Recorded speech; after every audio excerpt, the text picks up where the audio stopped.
যারা best earbuds খুঁজছেন একটু ইউনিক টাইপের ডিজাইনের উপর, তাদের জন্য এই ইয়ারবাডসটাই বেস্ট বলবো, কারণ এটা সিএনএফ বাডস।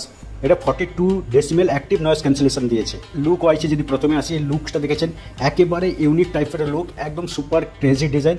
কারণ এই যে রোটেটিং একটা ডায়াল দিয়েছে, অনেক রকম ফাংশন এখানে পেয়ে যাবেন। তাছাড়া এটি তো টাচ সেন্সিটিভ আছে, যে ইয়ারবাডস লাগিয়ে আপনি টাচ সেন্সিটিভে কাজ করতে পারেন। সো লুক ওয়াইজ একদম ডিফারেন্ট। সো আশা করি ইউথ জেনারেশনে পছন্দ হতে পারে। যদি ফিচার্সে যাওয়া হয় তাহলে এখানে 12.4 ড্রাইভার দিয়েছে, super technology, sound clear, crystal clear, এবং এখানে চ্যাট জিপিটি ইন্টিগ্রেট করেছে, মানে এআই অ্যাসিস্ট্যান্টের মাধ্যমে, ভয়েস অ্যাসিস্ট্যান্টের মাধ্যমে এখানে চ্যাট জিপিটিতে কোশ্চেন অ্যান্সার থ্রু করতে পারে। তাছাড়া 42 ডেসিমেল বললাম, যেটা অ্যাক্টিভ নয়েজ ক্যান্সেলেশন আছে, মানে এই প্রাইস পয়েন্টে 42 ডেসিমেল এটা এনাফিটি কেস সমেত 35.5 ঘন্টা প্লেব্যাক টাইম দেবে এবং 10 মিনিট চার্জে 6.5 ঘন্টা পর্যন্ত ব্যাটারি ব্যাকআপ দেবে, যেটা ক্লেম করছে।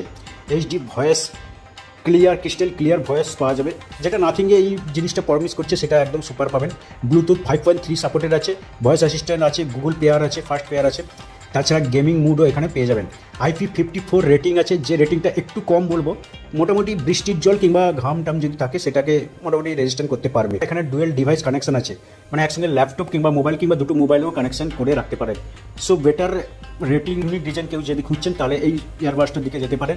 দামটা দেখতে পাচ্ছেন 2000 টাকা দেখাচ্ছে, ব্যাংক ক্রেডিট কার্ডে 1800 টাকার মধ্যেও পেয়ে যেতে পারে। এটি কেনার আরেকটা ভালো পয়েন্ট, সিএনএফ বাডস 2 যেটা আনছে, মানে এই নাথিং ব্র্যান্ডের বাডস 2 যেটা আনছে, সেটাও একেবারে সেম টু সেম, একই টেকনোলজি, একই সব কিছু, শুধু ব্লুটুথ ভার্সনটা একটু বেশি করে দিয়েছে। তাছাড়া ব্যাটারি ব্যাকআপ সব কিছু একই। সো সেটার প্রাইসটাও কিন্তু 2500 টাকা রেখেছে। তাই সেই বাডসটা না কিনে আমি বলবো আজকের দিনেও এই বাডসটা কেনা অনেকটাই বুদ্ধিমানের কাজ হবে। যদি ভিডিওটি ভালো লাগে অবভিয়াসলি লাইক কমেন্ট করবেন, চ্যানেলটি সাবস্ক্রাইব করবেন। Thank you.